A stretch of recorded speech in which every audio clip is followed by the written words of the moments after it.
мы еще такие же хорошие здания откроем и в Малгобеке, и в Назране, и в Джейраке. Лучшие условия для лучшего обслуживания. В Сунже состоялось открытие нового отделения «Газпром Межрегионгаз». Сначала сам поплыл, но волны не пускали меня. Потом друг мой круг кинул спасательный. С кругом я поплыл к нему. Спасение утопающих – дело рук настоящих героев. Благодаря смелости Анзора Арчакова удалось избежать трагедии в Каспийском море.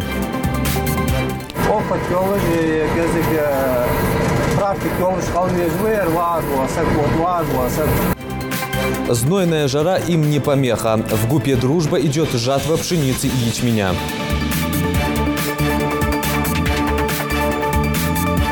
Сентябрь-октябрь – это время, когда нужно прививать от гриппа.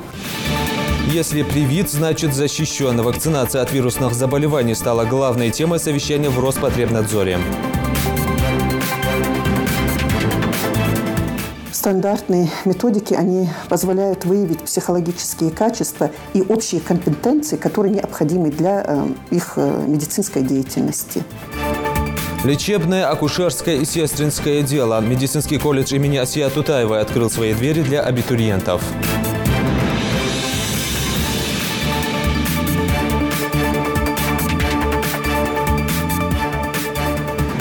На канале Ингушетия Новости 24. Добрый вечер. Сегодня в Сунже состоялось торжественное открытие нового отделения «Газпром Межрегионгаз». Строительство объекта стало возможным благодаря реализации программы реконструкции и технического перевооружения газового хозяйства. С открытием этого объекта сотрудники отделения имеют все условия для быстрого и удобного обслуживания клиентов. На открытии присутствовали глава Ингушетии Юнусбек Евкуров, председатель Народного собрания Республики Зелимхан Евлоев и другие почетные гости. Подробности у Амины Боковой. Десятки работников и местные жители в ожидании действительно исторического события для их города – официальной церемонии перерезания ленточки нового отделения «Газпром Межрегионгаз». Это первый объект в Сунже, построенный за счет средств газовой компании. Он станет заменой старому ветхому зданию, в котором раньше приходилось трудиться сотрудникам компании. Но здание было построено в 60-х годах, аварийное состояние было.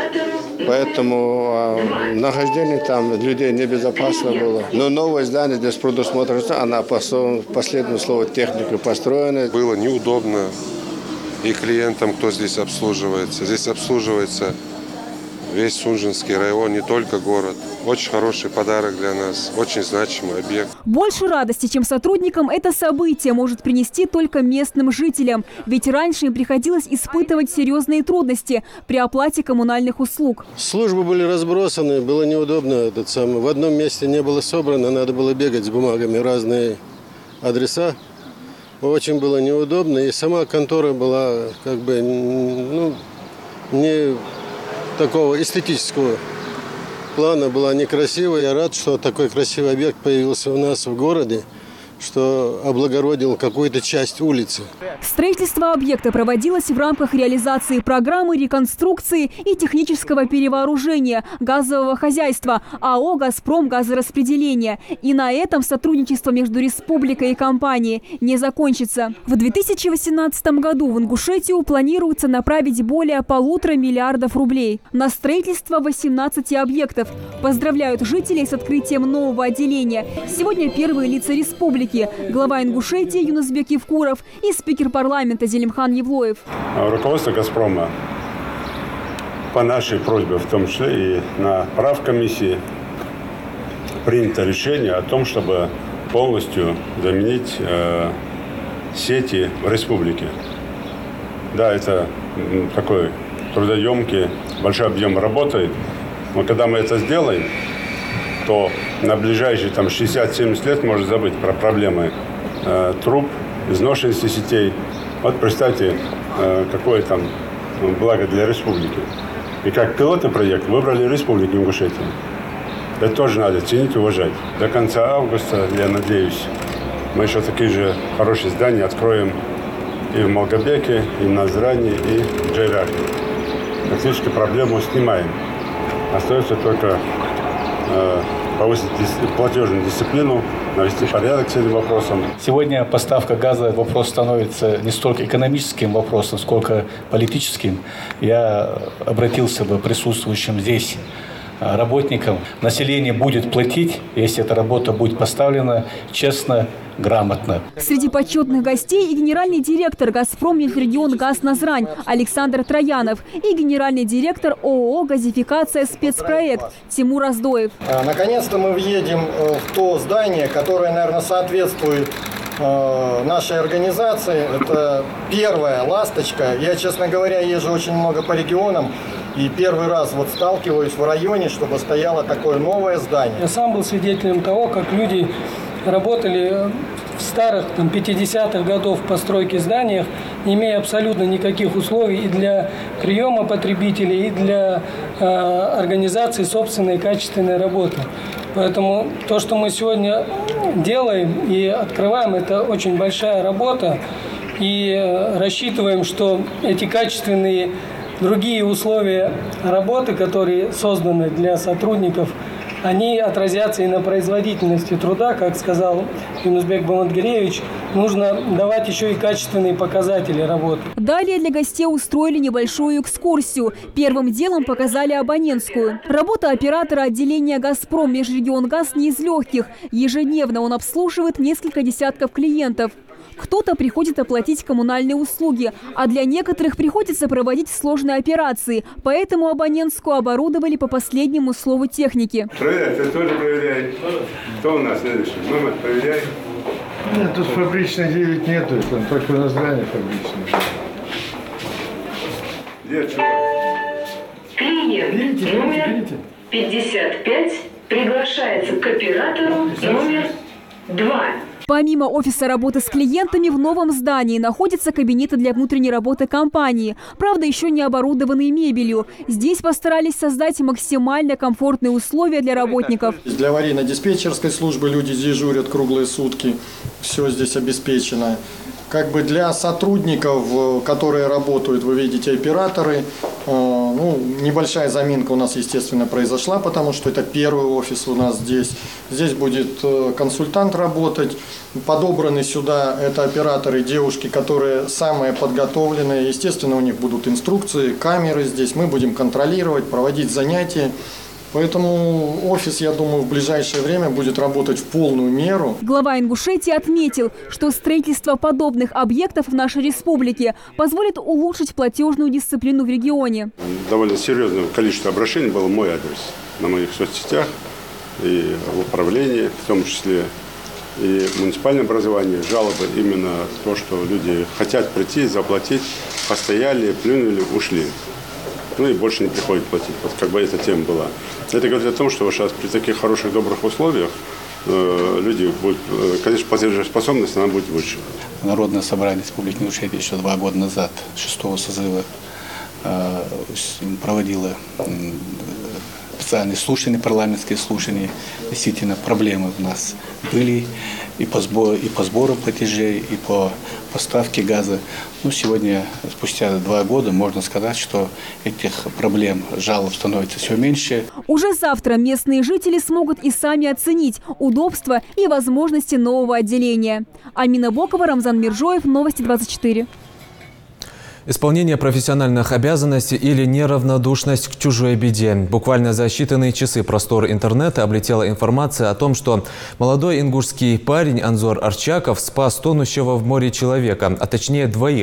Как выяснилось, 2-й тонущий также бросился в воду спасти 1-го, но течение было слишком сильным. Инцидент произошел в Каспийском море. О геройском поступке сюжет Индиры Манкеевой.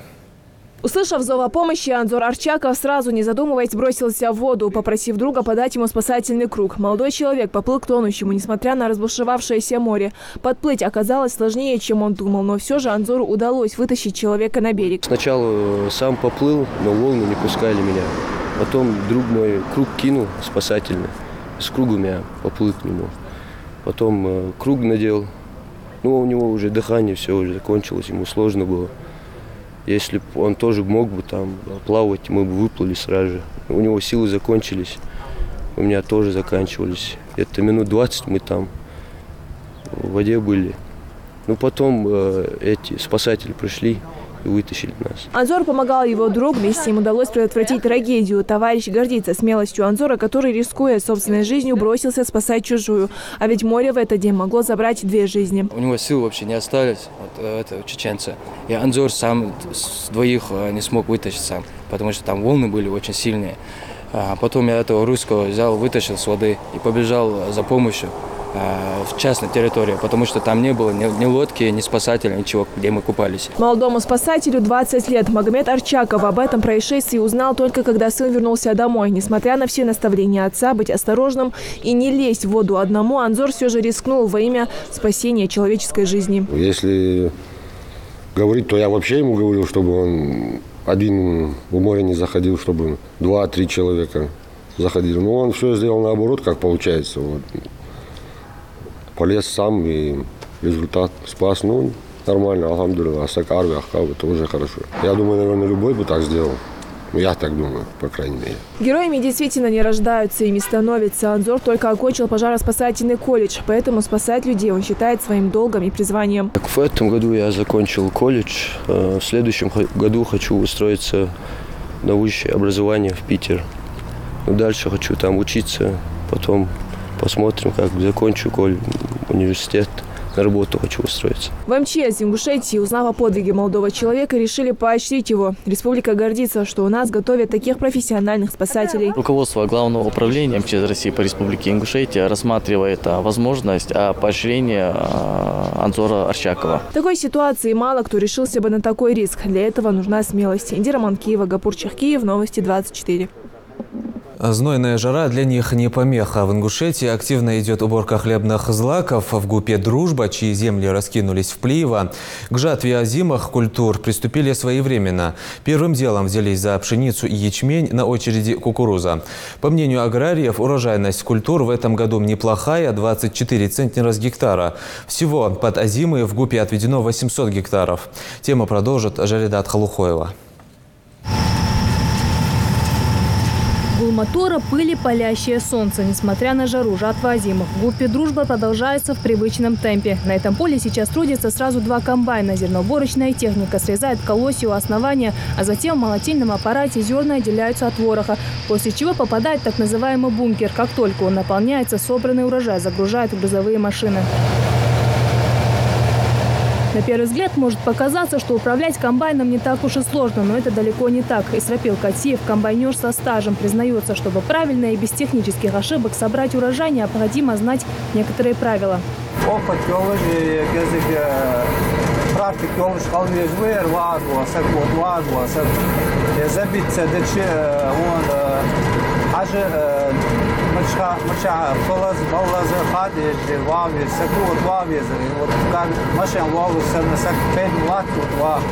А тем временем в зернохранилище ГУПа тоже кипит работа. Здесь хранят убранную пшеницу и ячмень. Несмотря на неблагоприятные погодные условия, урожайность культур в этом году неплохая, отмечают предприятие. 24 центнера с гектара. Пока одни собирают ячмень в мешки, другие привозят с поля собранную пшеницу.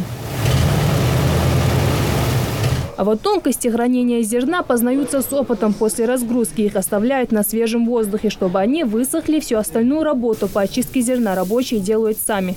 Специальный аппарат перекидываем,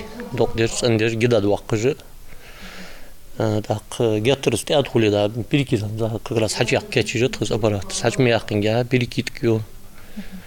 Когда кигдеш холче щеда мехцани влажность даёт как. А после этого можно его и хранить, и латить еще. Сейчас начнем готовиться к урожаю 2019 года. Сейчас начнем пахать земли, подготовка земель к урожаю 2019 года. Вот эти все работы мы дальше будем делать. На сегодняшний день практически урожай 2018 года у нас вот закончен. Всего под озимы в ГУПе отведено 800 гектаров. 70% полученного урожая пойдет на лизинг за технику. Остальное – за погашение долга по зарплате рабочим. Оставшееся зерно отправить на переработку для дальнейшего использования на посевные нужды. Сейчас семена предприятие приобретает из ГУПа Асканова. Они завозят с Краснодара, со Ставрополя. Сами выращивают зерно. Вот этот... Семена, вот мы покупаем у них вот семена, В прошлом году завезли элитные семена. Полностью все 700 гектаров было засеяно элитными семенами. Но мы все равно, тем не менее, мы хотим подготовить свои семена на 2019 год. Если у них будут лучшего качества семена, мы у них возьмем.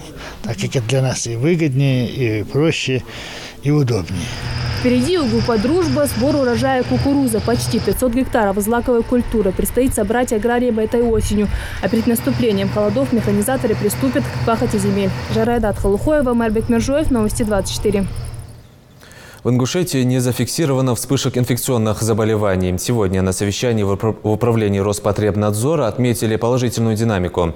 Но все же расслабляться не стоит. На встрече представители медицинских учреждений рассказали о необходимости своевременной вакцинации. Рина Тичоева расскажет. Школьная пора и без всяких инфекций. Чтобы встретить 1 сентября в полном вооружении, необходима вакцина-профилактика. Заразные заболевания в этот сезон так и ищут ослабленный организм. Поэтому участники круглого стола собрались, чтобы донести до населения. Прививки просто необходимы. Сентябрь-октябрь – это время, когда нужно прививать от гриппа. Больных детей мы прививать не можем. Значит, у нас есть будут определенные проблемы, которые в том числе сегодня хотелось бы обсудить. И еще один вопрос, который хотелось бы сегодня обсудить, это вакцинация от туберкулеза. Вот такой вот круг достаточно обширных вопросов. На мой взгляд, они все вытекают один из другого. Статистика показывает, болеющих в этом году стало намного меньше. Это лучшее доказательство совместной работы Роспотребнадзора и медицинских учреждений республики. Если в Сужинском районе болели чаще дети, то в Назрановском во власти инфекции оказались взрослые. 70% из заболевших были не привиты. В сравнительном анализе полугодия 2018 года, а также периодом с 2017 года отмечается отсутствие регистрации краснухи. Снижение заболеваемости эпидпаратитом почти 2 раза. Из заболеваемости коклюшем и значительный рост заболеваемости корью. Вот мы на данном слайде это видим. Анализируя ситуацию по заболеваемости паротитом, следующий слайд, пожалуйста. В разрезе медицинских организаций можно сделать вывод о том, что наибольшая заболеваемость была зарегистрирована на территории Сунжинского района. На каждый сезон приходятся определенные заболевания. Например, летом чаще болеют корью и кишечной инфекцией. В этом году, хвала Всевышнему, вспышки не зарегистрированы. Но почему это происходит? Почему нет вспышек? Вспышек нет, потому что есть определенная работа, определенный уровень работы профилактической. В том числе и сегодняшнее совещание свидетельствует о продолжении этой работы. Мы опасаемся летом – это кишечная инфекция, разные ее варианты. То, что мы опасаемся осенью, весной, это инфекции, так называемые управляемые инфекции, это корь, это коклюш, это паротит, ну и другие. Прежде чем эта проблема станет, скажем так, неразрешимой, мы стараемся предварительно в целях профилактики собраться совместно с нашими коллегами из Министерства здравоохранения, чтобы наметить определенные пути решения и ликвидировать, в общем, вот эту ситуацию, которая чревата какой-то вспышкой инфекции для нашей территории или ростом заболеваемости. Поэтому эти мероприятия, они очень действенные, потому что мы на этих мероприятиях, у нас есть возможность открыто поговорить обо всех проблемах. Скептическое отношение к прививкам многих родителей и есть результат тяжелого течения заболевания. В Ингушетии можно сделать все необходимые прививки от кори, паротита и прочих инфекций. К тому же есть камеры хранения прививок, да и проводятся они только в присутствии врачей с проверкой на реакцию. Были случаи и вялых параличей, мы знаем. Поэтому я бы хотела обратиться к родителям, которые, приводя какие-то из интернетов, из непонятных высказываний каких-то лжепрофессоров, отказываются от вакцинации своих детей. Тем самым они полностью берут ответственность на себя за дальнейшее здоровье этих детей. Ослабленный или непривитый организм ребенка намного сложнее восстанавливать, утверждают врачи. Ведь инфекции могут просто не поддаваться лечению. Так или иначе, вакцинация просто необходима. Ведь привитые дети, как правило, и болеют намного реже. И заболевания у них проходят гораздо легче. Рина Цичоева, Мербек Миржоев. Новости 24. Труд облагораживает, и как никто другой это знают именно старшее поколение. Согласно статистике, в России довольно высокий процент людей, работающих в пожилом возрасте. Кто-то не желает терять привычный уровень доходов, а кому-то не хочется прощаться с любимым делом. О представителях этой категории граждан расскажет Зелимхан Калоев. Утро Лейлы Аушевой начинается не с кофе, а с обхода пациентов. Главное в ее работе – следить за состоянием больных и своевременно принимать необходимые решения. Медицине Лейла Аушева посвятила всю свою жизнь и не жалеет 40 лет, потраченных в борьбе с самыми различными болезнями. В свои 63 уходить на заслуженный отдых врач не спешит. Более того, приближение пенсионного возраста застало ее врасплох. Для меня это было большим ударом, можно сказать, уверенно я могу это сказать. Я вообще не ожидала даже, что я к этому возрасту подошла. И когда мне это сказали, немножко были вопросы, можно ли дальше работать или нет. Для меня это были очень такие неприятные времена. И когда уже все успокоилось, я была очень довольна, что я осталась на своей работе и продолжаю работать. И не чувствую даже, что я приблизилась к этому и перешагнула даже тот возраст. И ночами я дежурю здесь, и днем работаю, и нормально справляюсь со своими функциями. И я не считаю себя еще пенсионеркой пока. Пришла в больницу Лейла Аушева сразу после окончания учебы и больше ни на минуту не задумывалась об уходе или же смене работы. Врач-гастроэнтеролог на хорошем счету у пациентов. К примеру, Дулатхан Мальсагову она наблюдает уже больше недели. Женщина поступила в больницу с острым панкреатитом и повышенным давлением.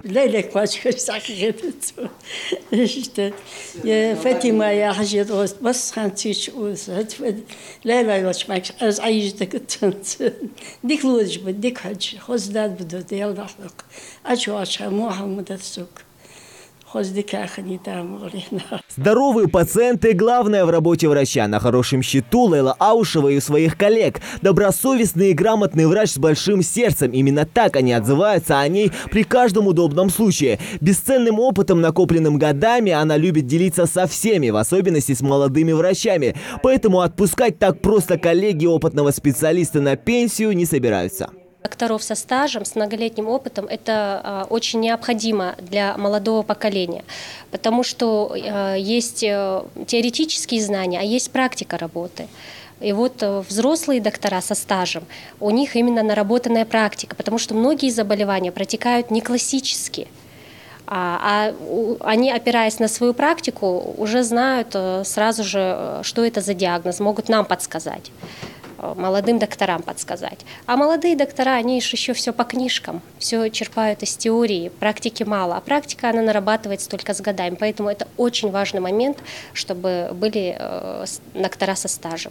Словом, чем больше работающих россиян, тем больше поступлений в пенсионный фонд. Соответственно, более высокая пенсия. Такова суть изменений. Хотя изменениями это назвать сложно. Сегодня трудно найти коллектив, где нет работников под 60 и старше. По статистике продолжают трудиться 40% мужчин и 55% женщин в возрасте от 55 до 65 лет. И это по стране в целом. А в Ингушетии из более чем 100 тысяч пенсионеров почти 200 тысяч человек активно продолжают трудовую деятельность. Однако изменения, рассматриваемого законопроекта, коснутся не всех. 63 года для женщин, 65 для мужчин. Изменения в пенсионном законодательстве, пожалуй, на сегодняшний день главная тема обсуждения. Сейчас средняя пенсия по стране 14 тысяч. Через 2 года она планирует вырасти до 16, а в 2024 до 20 тысяч. Право досрочного выхода на пенсию сохранится для ряда профессий, включая врачей, учителей, артистов и граждан, работающих на Крайнем Севере. Требования к специальному стажу этих работников также не меняются. При этом срок обращения за пенсия для них будет установлен в соответствии с переходным периодом, предусмотренным законом, который был одобрен Госдумой в первом чтении. Второе, окончательное, запланировано в сентябре этого года. Зелимхан Калоев, Рамзан Миржоев, Новости 24. Президент России Владимир Путин подписал закон об обязательной аудиозаписи судебных заседаний. Соответствующий документ опубликован на официальном интернет-портале правовой информации. Такая норма уже действует для судебных заседаний в арбитражных судах. Предусматривается, что все участники судебных разбирательств получат право ознакомиться с такими аудиозаписями. Также пакет законов предусматривает, что состав суда при рассмотрении гражданских, арбитражных, уголовных и административных дел будет формироваться автоматизированно. зафиксировано. Делается это для того, чтобы исключить влияние на формирование состава суда лиц, заинтересованных в исходе судебного разбирательства. В Дагестане уже третий день не прекращаются поиски Калимат Омаровой. 8-летняя девочка пропала 29 июля в городе Каспийск. Эта новость моментально разлетелась по всем социальным сетям. К пропаже девочки никто не остался равнодушным. Теперь малышку разыскивают не только жители города, но и во всех субъектах СКФО. Сейчас важна любая информация о местонахождении ребенка, поэтому отрабатываются все версии, вплоть до того, что ее могли похитить и увезти в другой регион. Тамерлан Хамхоев продолжит. 29 июля – обычный солнечный день в Каспийске. Родители 8-летней Калимат Омаровой даже не могли в самых страшных снах представить, что всего через несколько часов будут прочесывать весь город в поисках своей дочери. Выйдя в магазин за хлебом, девочка больше не вернулась домой. Обеспокоенный из-за долгого отсутствия ребенка, отец позвонил ей. Растерянным голосом Калимат ответила, что скоро придет домой. После этого звонка телефон выключили. Отец обратился в полицию. 8-летняя Калимат Омарова исчезла 29 июля. По данным родственников, малышка примерно в полдень вышла в магазин, который расположен прямо во дворе дома, но до него так и не дошла. С тех пор ее никто не видел. Следственный комитет республики по факту пропажи ребенка уже возбудил уголовное дело. Специалисты проводят расследование. Следователи начали выдвигать и отрабатывать несколько версий случившегося. О худшем исходе ее исчезновения даже думать не хотят не только родственники и знакомые, но и сами криминалисты. Как передает «Комсомольская правда» со ссылкой на правоохранительные органы Дагестана, девочку видели у стадиона Анжи-Арена в Каспийске. Очевидцы говорят, что с Калимат были какие-то мужчины. Сейчас девочку ищут волонтеры, сотрудники МЧС, родственники и все неравнодушные к этой трагедии. Каждый куст, каждый закоулок города и не только тщательно осматривается. Ассаламу алейкум ва рахматуллахи ва баракатуху. Уже несколько дней, можно сказать, вся республика переживает трагическое событие потери девочки Калимат Омаровой. И действительно, всем мусульманам тяжело сейчас. Все стараются, делают дуа, кто чем может, помогает. Да поможет Всевышний Аллах нам всем. В соцсетях набирают просмотры ролики, как Калимат Омарову ищут даже посреди ночи. Дагестанские правоохранительные органы адресуют просьбу автовладельцам с видеорегистраторами, проезжавшими 29 июля мимо отделения Сбербанка в городе Каспийск по новой трассе с 11 часов до 13:00. Еще по одной из версий, пропавшую девочку видели в дачном поселке Каспийска у моря. Тысячи волонтеров, родственники, полицейские, сотрудники МЧС, они планомерно прочесывают все окрестности города, однако поиски пока безрезультатны. Добровольцы каждое утро собираются во дворе дома номер 12 по улице Омарова, где живет семья Калимат. Люди приезжают на помощь даже из Махачкалы, пригородных поселков столицы и других населенных пунктов Дагестана. В любом случае, сколько бы ресурсов и сил это ни заняло, поиски будут продолжаться до тех пор, пока девочка не будет найдена. Когда столько людей в едином порыве мобилизовывает все усилия, результат обязательно будет достигнут. Главное, чтобы Калимат Омарова была жива и здорова. Тамерлан Хамхоев, Новости 24. Совсем скоро начнется новый учебный год. Сейчас в вузах и СУЗах республики работают приемные комиссии. Абитуриентов ждут и в медицинском колледже имени Асият Тутаевой. Прием документов здесь начался с 10 июня по 3 специальностям. Лечебное, акушерское и сестринское дело. Несколько сотен абитуриентов уже подали документы. Медколледж с момента своего открытия выпустил несколько поколений квалифицированных специалистов и среди абитуриентов пользуются особой популярностью. Отсюда и большой конкурс. Репортаж Мадины Пугоевой. Ингушский медицинский колледж имени Асият Тутаевой распахнул свои двери для будущих студентов. Комиссия продолжает прием документов от желающих освоить эту профессию. Лечебное, акушерское и сестринское дело. 3 специальности и почти столько же квалификаций. СУЗ в этом году подготовит очередную группу фельдшеров, акушеров и медсестер, которые в скором времени займут свое место в среднем звене здравоохранения республики. Но прежде ребятам предстоит пройти небольшой психологический тест. Такие качества, как человечность, гуманность, милосердие, честность, моральная чистота в профессиональных делах, соблюдение, очень важное, соблюдение этики взаимоотношений с людьми. Вот это основные качества, которые нужны для работников, медицинских работников и для профессиональной деятельности. И вот эти методики Стандартные методики, они позволяют выявить психологические качества и общие компетенции, которые необходимы для их медицинской деятельности. Прием документов продлится до 10 августа. Этой возможностью уже воспользовались около 400 человек. Самая востребованная специальность среди абитуриентов – лечебное дело. По этому направлению СУЗ готов предоставить 25 студенческих мест, на каждое из которых претендует по 5 человек. Желающим получить профессиональное образование помимо психологического теста придется пройти и так называемый конкурс аттестатов. При равенстве баллов учитывается оценка по двум предметам, которые есть, общеобразовательным предметам. Это биология, и русский язык. При равенстве баллов, при зачислении. А потом при равенстве этих же баллов, то опять учат другие предметы, дисциплины, которые будут изучаться при обучении. Также будут учтены и достижения абитуриентов, грамоты, медали и так далее. Особые привилегии при поступлении предусмотрены и для людей с ограниченными возможностями здоровья. К тому же после окончания колледжа можно будет продолжить учебу в университете, пройдя дополнительные вступительные испытания. На следующей неделе здесь начнут косметический ремонт корпуса. Очень скоро планируют начать и строительство нового здания медицинского колледжа. Земельный участок уже отведен. Количество студентов вырастет до 1300, а уже к имеющимся специальностям добавятся новые. Мы планируем набирать каждый год практически и лаборантов. Планируем набирать отделений фармации, будущих аптечных работников. Планируем набирать профилактическую стоматологию, которая будут работать стоматологами в детских учреждениях. В этом году Ингушскому медицинскому колледжу исполнилось 25 лет. В этом здании раньше находился детский сад. В 1993 году его переоборудовали под медицинское училище, а 2 года спустя переименовали в колледж имени Асият Тутаевой. За четверть века СУЗ уже выпустил тысячи медицинских сестер и фельдшеров, каждый из которых занял свою нишу в ингушском здравоохранении. Это среди них и главные сестры, и старшие сестры.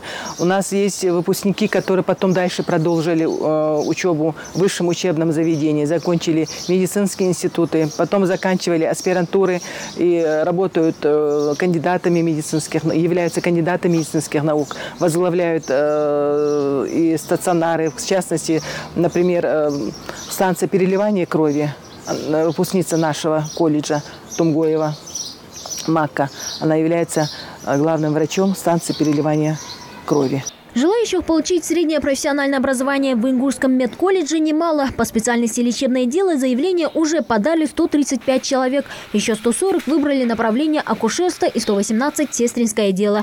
Прием документов здесь продлится до 10 августа. Мадина Пугоева, Рамзан Миржоев, Новости 24. Роспотребнадзор в связи с началом продаж бахчевых культур дал рекомендации при выборе арбузов и дынь. Бахчевые лучше всего покупать в санкционированном месте реализации культур. В наличии у продавца должны быть личная медицинская книжка, информация о юридическом лице, вывеска с указанием времени работы точки продажи, весы, а также полный пакет сопроводительных документов, подтверждающий качество и безопасность бахчевых культур. Ведомство предупреждает, что реализация бахчевых вдоль автодорог из необорудованных торговых мест запрещена. Поэтому следует помнить, что в таких местах продаются арбузы и дыни, не прошедшие необходимую санитарную экспертизу. Кроме того, арбузы могут впитывать в себя тяжелые металлы, содержащиеся в выхлопных газах автомобилей. И снова рейд, и снова те же нарушения. В связи с тем, что на дорогах республики установлены камеры фото- и видеофиксации, нерадивые водители во избежании штрафов все чаще используют подложные госномерные знаки. В целях выявления таких нарушителей в столице республики сотрудники ГИБДД провели рейд. Материал нашего корреспондента. Камеры фото- и видеофиксации, установленные по всей республике, для лихачей, судя по всему, никаким сигналом к ограничению нарушений ПДД не являются. Более того, прикрутив на свое авто левые номера, автолюбители считают, что могут избежать наказания. Как бы не так, сегодняшний рейд покажет, кто и как часто нарушает правила дорожного движения. Превышение скорости, выезд на полосу встречного движения, проездно-запрещающий сигнал светофора. Нередко на счету одного нарушителя целый список нарушений ПДД. Печальная статистика аварий вынуждает принимать самые жесткие меры по отношению к лихачам. С начала года за 7 месяцев зарегистрировано 131 дорожно-транспортных происшествий, в которых 30 человек погибло и 233 ранено. Основными причинами дорожно-транспортных происшествий на сегодняшний день является это превышение скорости, выезд на полосу встречного движения, который выявляет камеру фото-видеофиксации. Место для проведения сегодняшнего рейда выбрано не случайно. Недавно на этом участке установили камеры фото- и видеофиксации, но некоторых водителей это не останавливает. Сотрудники ГАИ таких выявляют и по всей строгости закона наказывают. В ходе данного мероприятия нами было выявлено ряд нарушений, были составлены административные материалы в отношении лиц, которые управляют транспортом под госрегистрационными знаками. Мы все знаем, да, по федеральной трассе, по внутренней трассе, в местах концентрации дорожно-транспортных происшествий выставлены камеры фото-видеофиксации. Из числа самых последних ДТП наезд на велосипедиста в Карабулаке. На видео отчетливо видно, что грубо нарушены правила дорожного движения. Мальчик сейчас в больнице с тяжелыми травмами. Красный сигнал светофора. Сигнал красный счет, эхвали счет, красный счет, эхвали респект сани. Все воры, скянки, тахат сухажит, эхвали. Согоди, бя бог бы за водитель машин татьяште, вот даваха. Скрыться ядерцу, сутеха вахы, тхай албуна, тхай рик структуриш, халея. سجلها مش عمته وفد ملفو مشاني الله مش حالها يسك حالها عشوجا отделе выз город Карабулаки عشوجا. Конечно, от проведения рейдов, взыскания штрафов, лишения прав и изъятия машин мало что изменится, если сами водители не станут вести себя на дорогах более аккуратно. И тем не менее, работа инспекторов будет продолжаться. Тамерлан Хамфлоев, Адам Далаков, Новости 24. Все информационные выпуски и анонсы наших программ смотрите на официальных страницах в соцсетях Facebook, Instagram, YouTube, Твиттере и ВКонтакте. На этом наш выпуск завершен. Оставайтесь на Национальном.